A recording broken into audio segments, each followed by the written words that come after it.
A French multinational exits, a Burkinabe financier steps in. For the first time, one of West Africa's largest energy networks is under local control. This is more than a business deal. It raises a bigger question for Africa's future. Who will own and run the continent's key industries? Welcome to the Africa Briefing Room, where we break down the issues shaping the continent.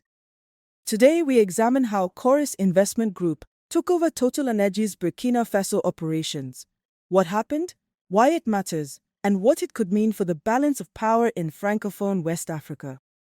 In February 2025, the French company TotalEnergies announced plans to sell its Burkina Faso operations to Coris Investment Group.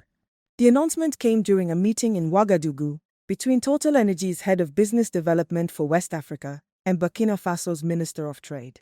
For decades, TotalEnergies ran the country's fuel market. It imported fuel, distributed it, and operated the retail stations.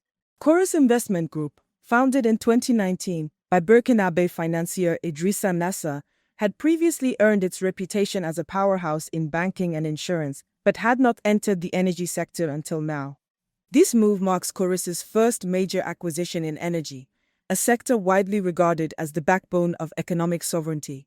In September 2025, the handover was sealed at a ceremony in Dakar, the regional hub for TotalEnergies in West Africa.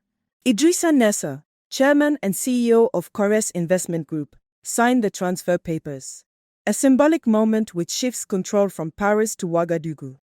Through the deal, Coris Investment Group acquired control of TotalEnergies' operations, including fuel supply, distribution, and retail marketing. Put simply, Burkina Faso's main fuel system is now in local hands. Coris calls the deal a move to diversify, its first major step beyond finance, into sectors vital for sovereignty and future growth. Analysts call the acquisition historic, a rare case of an African private group taking over from a multinational company in Francophone West Africa. It directly challenges the historical pattern in which energy, mining, and telecoms remain dominated by foreign capital. But big questions remain. The price of the deal hasn't been disclosed, and details on staffing, pricing, and supply continuity have not been made public. TotalEnergies has been pulling back across the region, having recently sold its assets in Mali and now Burkina Faso. This trend is driven by global shifts in energy, rising costs, and local pressure for economic sovereignty. From mining concessions to telecom licenses, governments and local firms across Africa are demanding and seizing greater control. Burkina Faso's embassy in Senegal called the deal a strategic milestone, proof that African firms can run critical industries. For France, the symbolism is clear. Another legacy multinational stepping back, as African players step forward. This acquisition is about more than just fuel stations. Energy affects transport, trade, food prices, and industry. Whoever controls it holds real influence over the economy. With this deal, Coris signals a new era.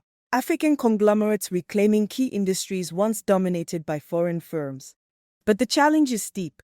Running an energy network demands expertise, steady supply chains, and deep capital. For now, it's a turning point. Burkina Faso's fuel sector is no longer in French hands. It's run by a Burkinabe group. If the transition succeeds, it could inspire more local takeovers across West Africa. If it fails, critics will say the symbolism came at the cost of stability. Either way, the message is clear. African investors are no longer content to sit on the sidelines. The real question is whether this bold step will bring lasting change, not just in ownership, but real outcomes in the region's energy future.